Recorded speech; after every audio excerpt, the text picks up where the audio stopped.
Thank you for staying with us on TMI. This very beautiful and promising Thursday. Let's get the first discussion on the road, which has to do with the state of the economy as it stands today. I'm joined by two gentlemen, brilliant gentlemen, I should say, to help us beat contests and help straighten this narrative as it has to do with the Nigerian economy in the face of COVID. Then, of course, looking at the elements of borrowing right now. First, let me begin from my left. Ofiafo Aya is a lecturer at the University of Benin and is a professor of accounting and taxation. Thank you for coming on the program. Thank you. It's been a long time, and I'm sure this conversation will be as fruitful as always. Thank you very much. We appreciate it. And next to him is a gentleman who has always come to add value to many of our discussions here. Christopher Ojekiri is a public affairs analyst. We appreciate you also, Chris, for coming. Thank you. Yeah, as good morning. always on the Good program. morning, yes. Thank you so much. Let me begin with Professor Aya.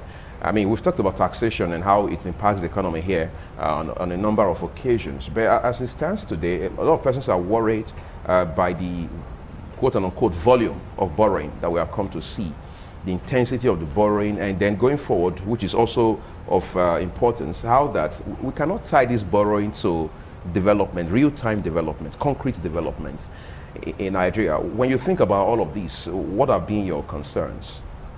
Thank you, viewers at home. Let us not get bothered with the borrowing this one. Let me first of all congratulate the governor and the government, as well as the people of Edo State, for successfully hosting the National Sport Festival. Right. It has made some statements. We have unified the nation again. The issue of borrowing has been there in the national economy of nations, not only Nigeria. Even personal, family, individual, we also borrow. Sometimes our income is not enough for us to carry out our various responsibilities. Right. So government sometimes, when it doesn't have enough, it has to go borrowing. And what we normally emphasize is that it is good to borrow for capital expenditure. Not for recurrence. Not for recurrent expenditure. Because when you borrow for capital expenditure, you try to multiply the economy, you try to diversify or increase spend on capital that will be productive. You understand? So you use your borrowed money to produce instead of consumption. When it goes to the extent of consumption, we now say, something is wrong. Right. You'll have to look at like borrowing to pay salaries, for instance. no, you don't. We don't always advise you or anybody. But hasn't that been our reality? I mean, for a while in this country, where we borrow to augment so we can pay salaries, for example. This morning, some papers are reporting that payment of salaries is not swallowing revenue. That's not a good development for an economy like this, is it? Yeah, but if you look at it, for what I've seen, most states, if you look at their budget, Right. yes, their recurrent sometimes is small than the capital budget. And so we'll say, try as much as possible to jack up your capital budget for capital expenditure, because that's what I said is productive. Yes, it is not good to borrow to pay salary, because that is consumption. Right. You're only consuming.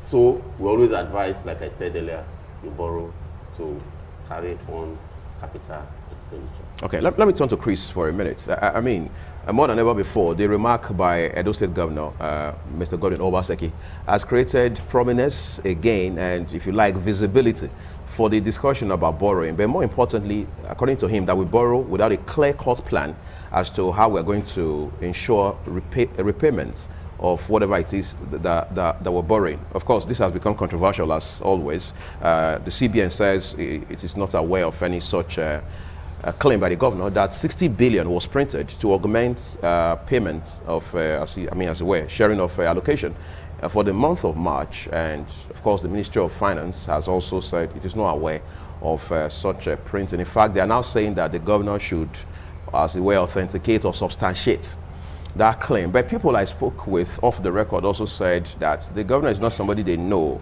to be flippant with words, especially when it has to do with an issue this sensitive. What exactly is your sentiment about this? All right.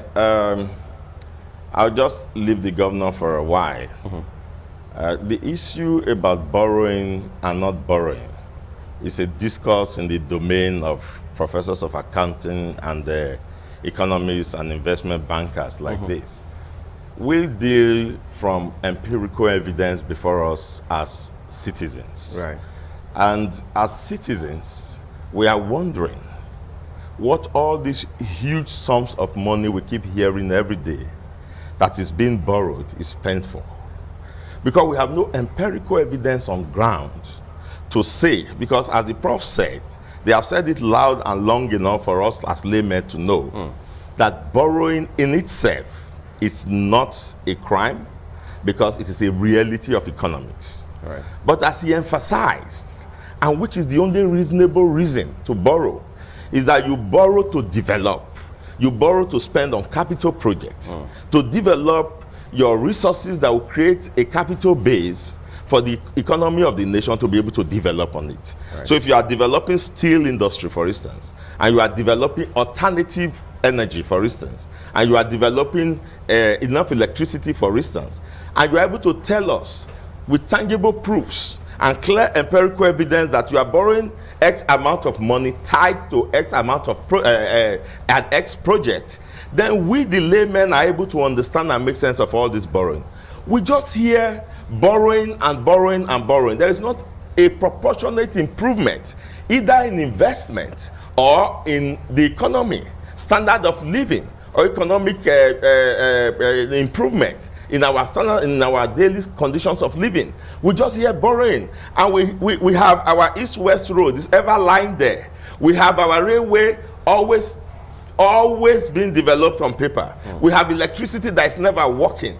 We have all sorts of, we have the Ajakuta industry still moribund. We have the textile industry still moribund. So what are we borrowing this money for?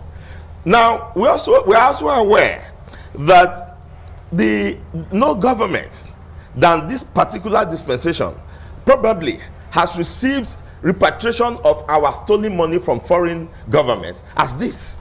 The Abacha loose and all of that keep coming in. In fact, there's a subsisting court judgment that told the present administration to make clear to the public the assets that it has recovered, the stolen Nigerian asset that it has recovered. The government hasn't done that till tomorrow.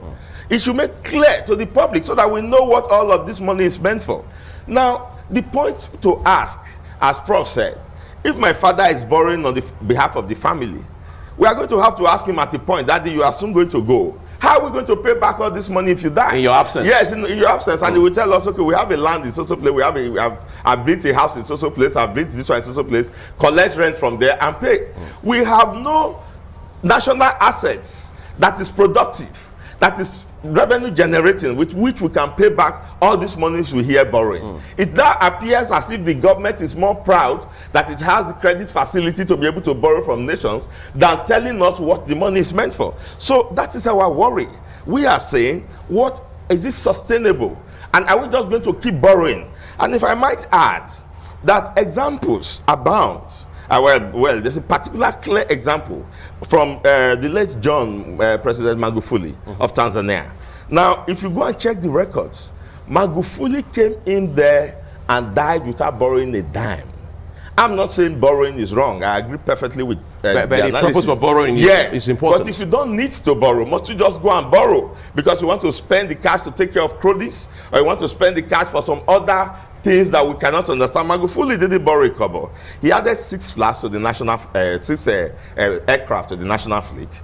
He started a free education system, especially for women and for girls. And he said, if you became pregnant as a girl, you lose your right and you start paying fees. He revamped the hospitals, and within 2 months, the hospitals were working. He didn't borrow a kobo. He restored their hydropower to the point now that they have about 99% guarantee of electricity. He didn't borrow.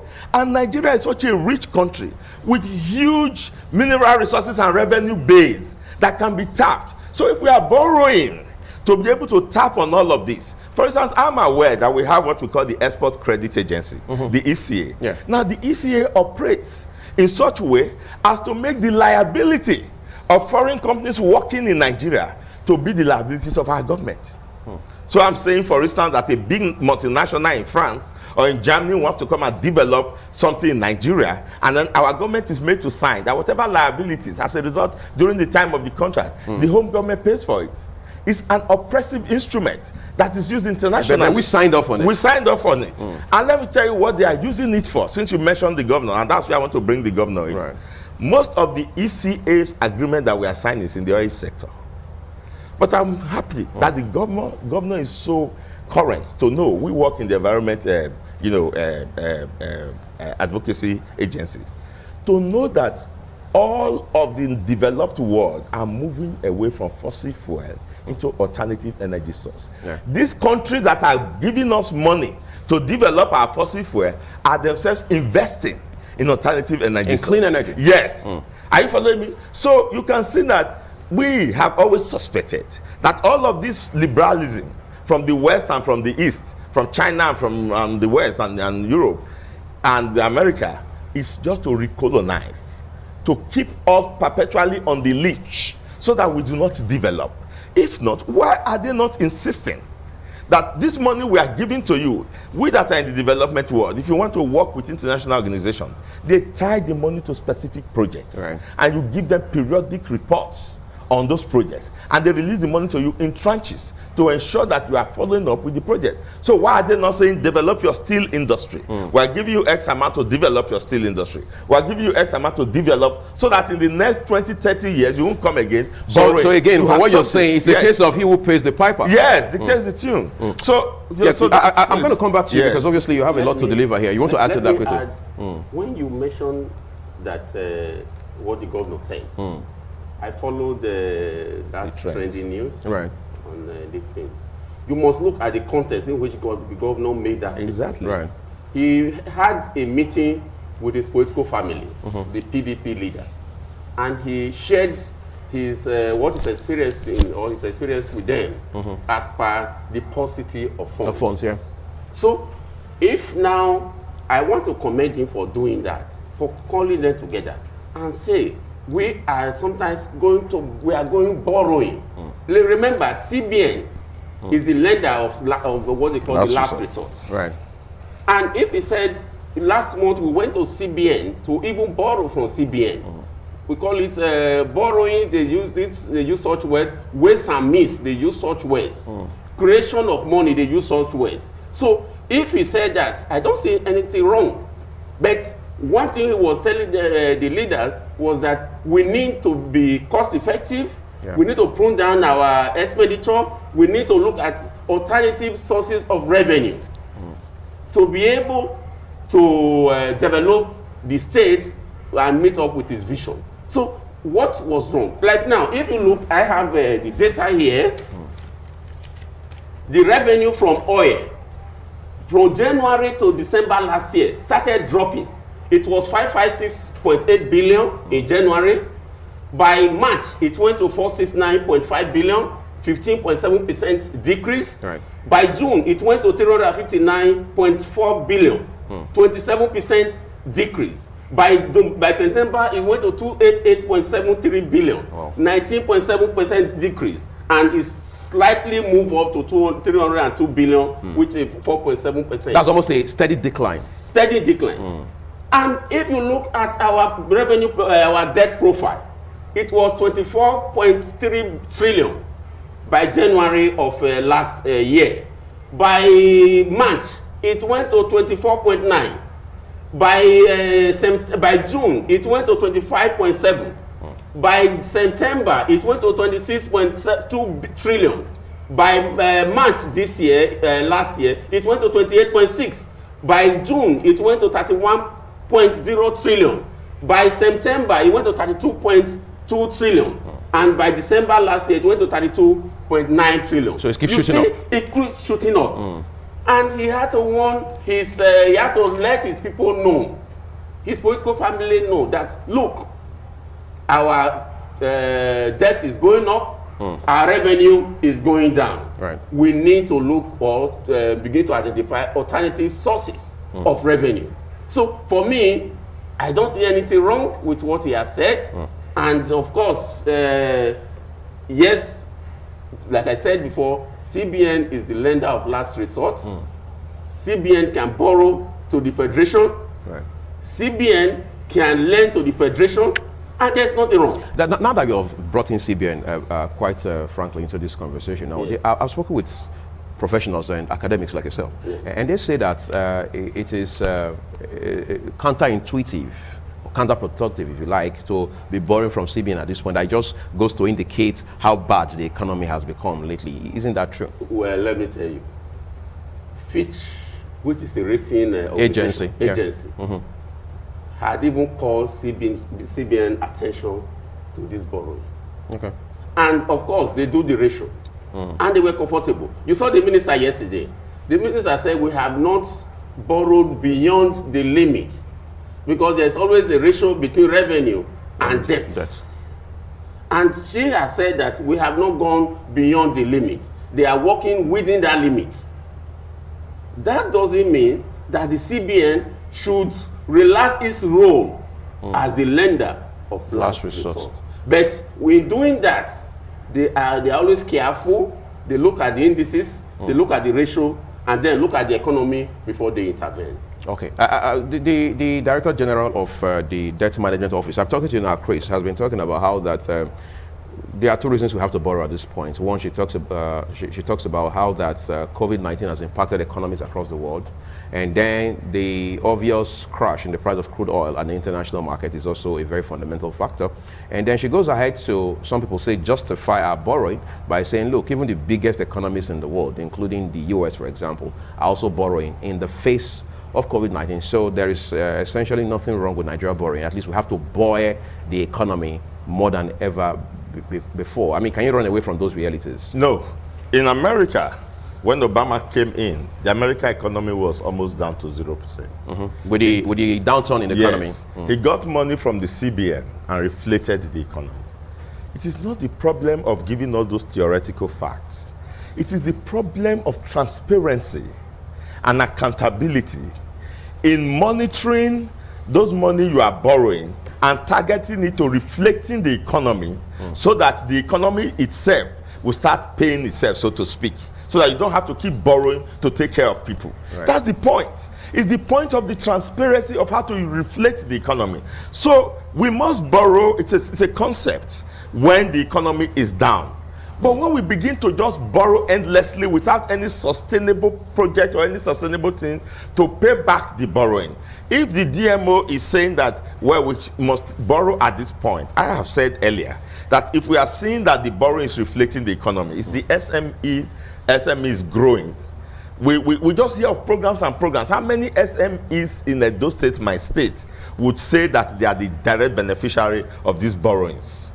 So if the SME is being grown, and then all other sectors, the real sector, the other sectors of the economy that generate revenue, what do you call it, employment, is being grown. If these things are directed to those things, then we know that we are going to begin to have production. We are going to begin to have revenue from those taxes from those things, and with that, we are going to come out of this borrowing thing. We are talking of there is no plan on our table about government showing that they have thought through their borrowing and that it is structured and strategic. We just hear borrowing, borrowing, borrowing. So we suspect that the money is being borrowed to fund all sorts of things that we are not aware of. Because if you are borrowing and you are putting it in the economy, we will know, we will feel the impact. We will see it. So that's the point. Prof, you see, people have talked about how that beyond borrowing, there are other very critical variables we must look at. They talk about how that if the IMF is borrowing you, I mean, if you're borrowing, like they're lending you money, for example, there are conditions tied, preconditions as a matter of fact. One of them would be, for example, influencing your value-added tax regime. It could be the foreign exchange regime, for instance. So they dictate all of those conditions for you, which are going to ultimately have adverse effects on your economy. Do we, as a country, as a government, take all of this into consideration when we do all of this borrowing? Yeah, thank you very much. Like he said, we must be productive in our debt profile. Right. We must be productive. I have asked people, what is wrong if we borrow and then we're able to establish farms? Okay. Because we have vast land across this country. We establish farm like I saw recently. The governor was showing what he was doing in palm seedling. Yes. So yes, when you do that now, when you borrow to carry out such projects, it may not give revenue now. Yeah. But in 3 years' time, the revenue will begin to come from such projects. So there is nothing wrong in borrowing and using it productively. That I have said and I will continue to say. Now, on conditions, you know, even as individual, when you go to borrow from bank, they give you conditions. Of course. For example, they'll say, oh, all your sales, you must bring it to their bank. You must come and put it back in their bank. We must monitor your production. Yeah. You must see your books. You must see your books and see that you are transparent. Because I always talk about transparency before accountability. It must be transparent. Right. Now, coming to it, if those conditions, there are debt management experts. They would have looked at the conditions. Yes, there are some of these Chinese loans that people are complaining about. Are you also complaining? I mean, from your standpoint? For me, because if you look at what happened on this Abuja-Kaduna road recently, Right. That train station or the train they bought for that, it didn't last for 1 or 2 years. So I'm beginning to become apprehensive about this Chinese loan. Yeah. Because normally, when you acquire a train, it should last up to 20, 30 years. Yes. And even the rail should last even 50 years. Exactly. So if we start to have such problem, then because if you are talking about they are giving you condition, you must also give them condition. It's like when contractors carry out projects, Right. you hold back some. Their contract some. You hold back. When you pay them, you don't pay them the whole night 100%. You mobilize them. You mobilize them. When they pay certificate, you pay them. And at the point you keep back some, which will pay some years later. In fact, I expect that that management experts should also give them condition. They should not be giving us condition that will undermine our interest. No. Right. We must also give them condition. If you are saying, oh, tied to our oil, we must give you oil if if we cannot pay, then you must tell them, if this thing is supposed to last, you must have the lifespan of every project. Or any equipment or machine you are buying from them. Right. If the lifespan is 25 years, and within 5 years, it begins to give us problem, what happens? So you must put those conditions too. Because I won't say the man that is giving you money will definitely give you condition. Right. If you want to borrow now from even your cooperative, they give you condition. So you must as well give them condition. It also means that your organization must continue to pay you. That is when you will pay them. So you write it. If they don't pay me, then I can't pay you. So for me, there's nothing wrong with condition, but it must be both-sided.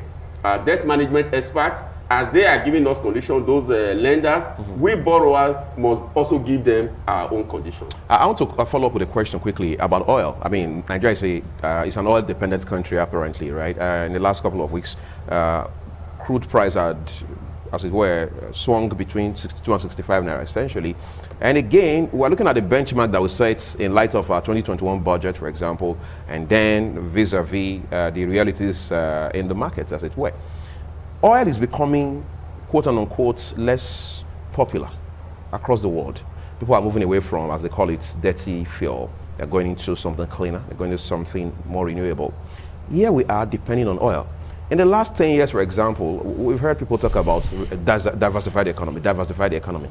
And people are still asking, what is the model exactly we are adopting in terms of diversification? We've seen countries across the world, from Europe to Asia, for instance, diversify. What model are we going to adopt in diversifying? Is it a sporadic action we have to pull off? You see, that was also issue that you see they are mentioning this issue of borrowing money, about giving FAC money and all that. This was another issue that was mentioned. If you look at it, right. Now we have issue that most multinationals, oil companies, are no longer investing in our crude. There's a reason for that. There's a reason for that because this greener oil or greener fuel is coming up, and they are now moving their investment to such countries where into cleaner energy. Cleaner energy. Now we have what they call diversification or policy or model. And the best way we have to start, as far as I'm concerned, is go back to agriculture. Because we have people, we have land. The next thing is just to bring in machinery to add to the people and the land we have. And when we diversify first to agriculture, we are sure of food security. And even the excess, we can export. There's always ready market. We can also process. Right. So these are areas we can diversify to. We have solid minerals in Nigeria. Away from oil. Away from oil. If you I went to the northern part of Edo State about last month, and you see, as you are moving from one local government to the other, you are seeing mineral, different form of mineral, kaolin, bauxite, and all that. So we need to look at all these alternative sources of what we call revenue. We need to diversify to our solid mineral sector. It has been led for so long. Maybe it's, there is always this documentation. We are good at putting policies together, but the implementation has always been our problem. Does government believe in agriculture, quite frankly, from what you're seeing, all of the indices in front of us? Well, for me, if you look at what the present Edo State governor is doing, you will see that he is doing so much. At the state level? At the state level. At the federal level, yes, they have all those policies they put together. Whether they are on grant, I do not know. And that is why I have always advocated that every local government in Nigeria, they have areas they have comparative advantage. True. Especially in this agriculture. So one area they should set aside for the local government is agriculture. Identify one or two products that you have comparative advantage in, and then continue to produce it from the revenue, because the one thing they talk now is local government is just sometimes people don't even go to work, they earn salary. Whereas we have lands to cultivate. So when revenue, if I were the president of Nigeria, I would put a policy. When revenue comes, 50% of your revenue should go for agriculture. In your own local government, identify of course, we have experts that will identify areas you are good in. By the time you aggregate this production, you see that we have so much, which we can even export and make and get a foreign exchange. And then like now, Naira becomes stronger. Like now we are talking of remittance from diaspora. That is area that is keeping Nigeria now, because what we get from diaspora is more than the oil revenue. Go and check. So we can ask if we get something like that from every local government, right, then we put it together. In fact, you will see people will buy more machine. Like now, yesterday I was seeing this guy, the governor of Rivers State, said he has a cassava processing mill, and he has spent so much. He will inaugurate in May next month.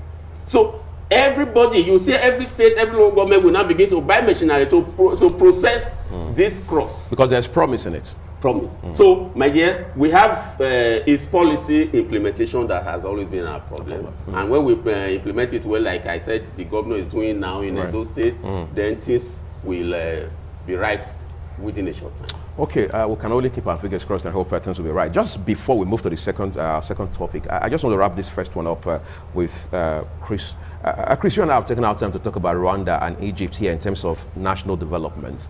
Incidentally, these are two African countries as well. We're not even moving beyond the continents now. What exactly do you see them doing differently that we probably should adopt as quickly as possible? The first thing is education. Education? Exactly. They placed emphasis on education, digital education. You can't run away from an enlightened and illiterate population. It is the enlightenment and the education that brings out the skill sets of the populace to be able to now think out development and innovation. That is what Rwanda concentrated on. Now, as soon as they destroyed our educational system, Nigeria was #1. Giants of Africa was not a fluke. It was real giants of Africa. The western region of Nigeria, as at the 1960s and 70s, was like another country in Africa. If you go and read the books of Awolowo was thinking for the region, the African region, the African continent. His economic plans took in the African continent. So, and that was because we had sound education. And that was why there was creativity. Even the people who were not educated, now being relations of those who were educated, got enough light to be able to develop all of the agriculture he's referring to. You remember the pyramids in the north, the cocoa in the west, and all of that. So what went wrong was that the military in Telegram, the military destroyed our educational system. They recalibrated our value system. And then you had the command and control, and then they were using force to acquire wealth and all of that, and then picking our best and brightest from the civilian population and corrupting them, and then recalibrated our system with the wrong values. Yeah. Now, we did not think of this when we returned to democracy. By the time we returned to democracy, it was still militaryocracy by mentality that was ruling in the presence of the first presidents, and even what you find now. So until we recalibrate our heads again back and we reorientate ourselves to true and proper values, and it's going to start with education. It's going to start with our schools. It's going to start with, there is nothing you can do to a mind that is already captured by materialistic and primitive acquisition. If you put him in any position, he's going to be thinking of amassing wealth for himself. But if he's reoriented and his mind is recalibrated to begin to think of national development, to begin to think of the future and building institutions and taking pride in his work and all of that, then you are going to, and that's what Rwanda did. After the war, they were a war-torn country. They've lost all forms of self-confidence and all that. But they had the man who understood that if he took them in the path of education and technology, they were soon going to catch up. They're not catching up now, they are leading. It's the same thing that is happening with Al-Sisi in Egypt. And Tanzania Magufuli, in the short reign that he has reigned. So that's the thing they are doing differently. Here we are very heterogeneous. We have so many problems. We have myriads of problems. We have political, religious, and then a problem of size and all of that. But that should all be our advantage. It's the advantage of America. What we have not had is a leader. He said just like, if I were president of Nigeria, he isn't president yet. He already has a policy plan on agriculture. We have presidents who come there before they even understand that policy means that they have to have a plan for the country. We have presidents who come there with ethnic policies and ethnic agenda. These are our problems. So until we have somebody who is educated and liberalized and magnanimous in his thinking, to know that he's going to be thinking of the country and drawing plans for the country. That is why the governor here is hated, for instance. The governor thinks here of Edo now and Edo in future, and he thinks of sustainable development and structures that will outlive him. Now, people think of maintaining the status quo of the fact that if we are the ruling class, we should have everything, and then we begin to massage our ego and so on and so forth. So you have that conflict. So until we have leaders with that kind of enlightenment that will begin to now look beyond themselves and beyond all of those primitive mentalities and begin to look at development, we are not going to get it right. That's the problem, and that's what we need to do differently. So whichever way we are going to approach that problem, that's what we are just going to do differently. And I can give you a few examples. A few people came in here and tried to do things differently. They were quickly suffocated. I will never forget Kemi Adeosun, who came up with very brilliant policies. Minister of Finance. Whistle blowing. We know how much we recover within the short time we allowed it to work. Who is blowing any whistle now? Nobody is blowing any whistle. Did somebody collect the whistles from them? From her. They were emasculated and sent her away because the whistle blowing will soon get to the dumb mouth of those who don't want the whistle blown. So these are the kind of things we're talking about. So, and it is going to start from the units. I have lost faith in, except we have a man in the federal who understands all of this. So we should go back to the sub-national levels, and that's what I call the federating unit. Let governors begin to do this. Let governors who are enlightened take over their states and begin to do this. We'll soon suffocate out that national hegemony of going nowhere. So that we will have at the top somebody who will understand all of this, coordinate it for our good. So that's what we need in Nigeria. Okay, gentlemen, thank you so much. I'm just going to take a few more minutes of your time to throw light on a security issue. That's the second discussion we're having on the program this morning. Again, I want to start with you, Chris. As it stands today, for instance, we understand that Nigeria is troubled on every side, unless you want to pretend about that. It's our problem, and we've got to deal with it. Talking about security, a few years ago, we heard that one way we will be able to run circles around this will be to cut supplies to Boko Haram in particular at that point in time. And when we were wondering what that meant, and then leadership told us, look, we will have to identify, first of all, those who are sponsoring them. Let's look for their sponsors, let's round them up, and then going forward, be able to cut all of those supplies. And thereafter, we'll continue to hear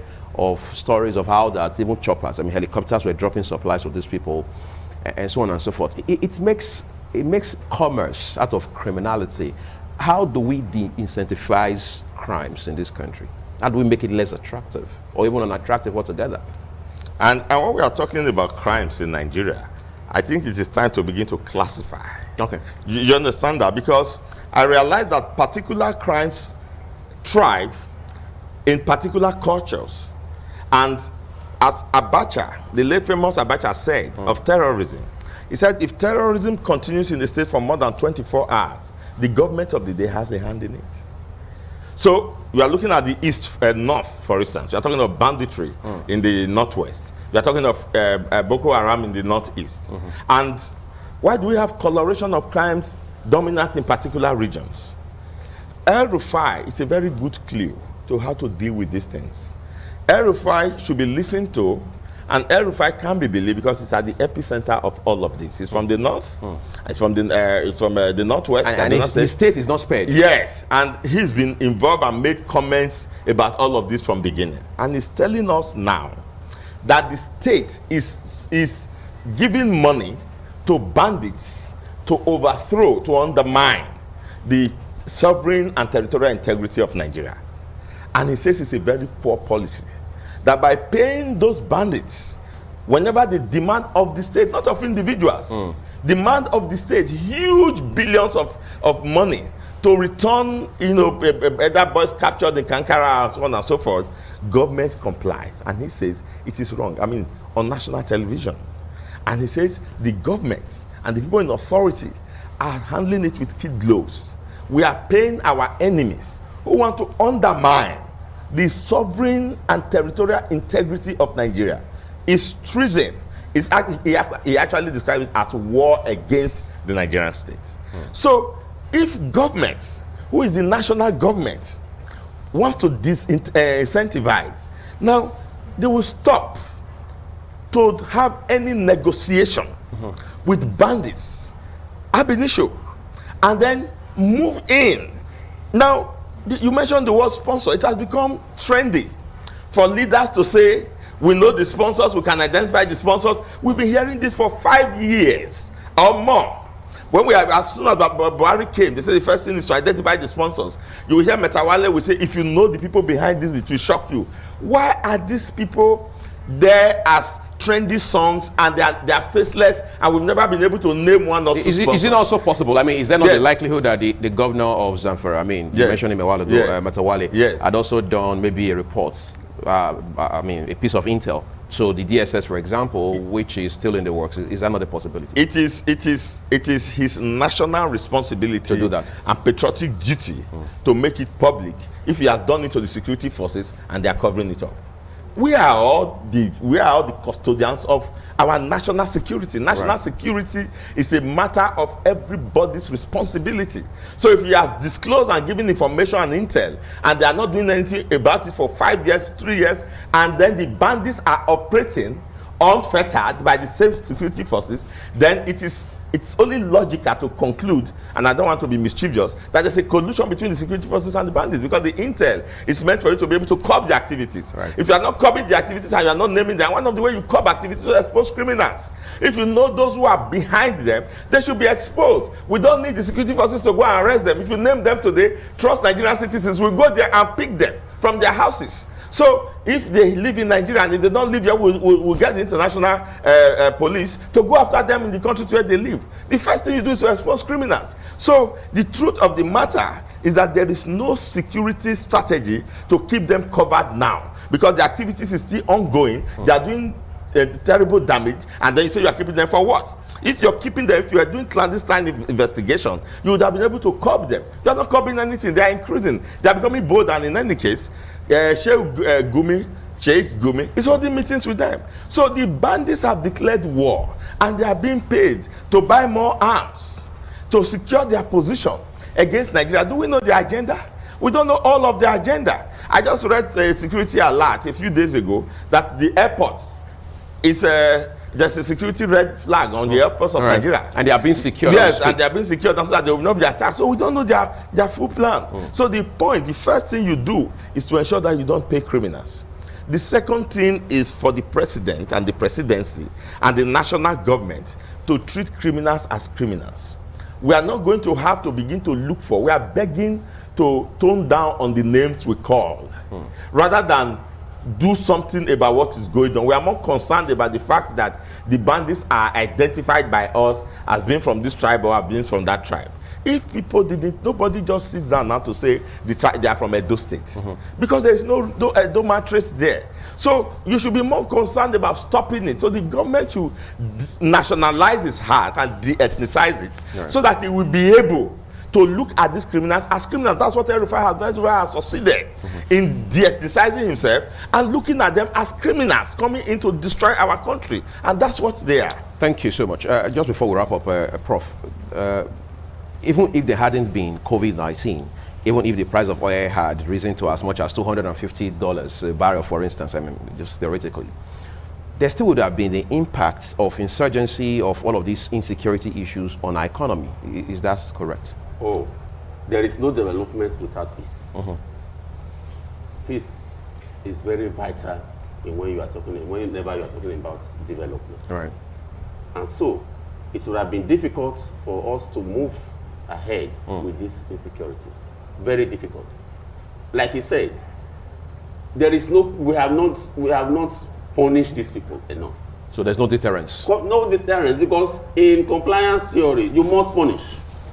Because if you also look at economics of crime theory, economics of crime, the criminal, they are watching the benefits and the costs of their action or inaction. Right. That's what he is saying. The state actors, the DSS, the police, the armed forces, they are not doing enough. Fish them out, charge them to court, and punish them. That we must do. Until we do that, it becomes difficult. So we must handle that insecurity issue. The insecurity is too much in it. I went to, I think 2019, a movie. If you want to move from Mubi or from Adamawa State to Borno, you have to get escorts. When there is no escort, you wait. Because they said Boko Haram are on the road. Where would that happen? That is lawlessness. We have the armed forces, we have the Air Force, we have the army, and then some boys are holding civilians to ransom on the road. In a country that has legitimate government. So we must do something. The Nigerian government must do something. They must rise up to their responsibility. Because the main function of government is security of life and property. Okay, thank you, gentlemen. I think that's what we're living it. We just have one more guest to bring on the set in a bit to help eyes up this discussion this morning. But I'd like to thank especially Professor Efiafo Eya. He's a professor of accounting and taxation here at the University of Benin. Thank you, Prof, for coming. Thank you very much. We appreciate it. For listening to us. I also would like to thank my very, very brilliant guest on the program this morning, Christopher Ojekere. Thank you so much, Chris. Thank you. For all of the brilliance that you bring on our discussions. We're taking a break now. I'll back shortly to have a second discussion. Stay with me.